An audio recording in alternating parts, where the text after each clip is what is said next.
Welcome back to our how-to series here at Audi Eatontown. My name is Michael, and today I'm going to be showing you all how to use your adaptive cruise control.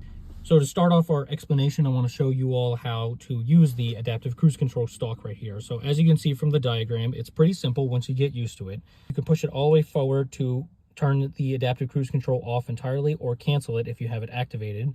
And then you can pull it towards you to turn it on or resume your cruise control.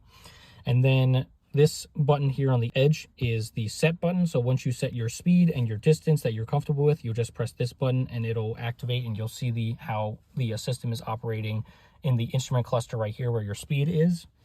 And it's very simple. All you have to do is just push up to increase your speed, push down to decrease your speed. And there's 2 clicks for both pushing up and down. If you push up once, it goes up in 1 mile per hour increments that you can see right there. And if you push up twice, it goes up in 5. So we're at 25, 30, 35, 40. And then it's the same thing if you decrease the speed as well. And I'll show you that too. So we're at 30 right now. And we're at 29, 28, 27. And then if I do a double click, it goes to 25, 20, and 15.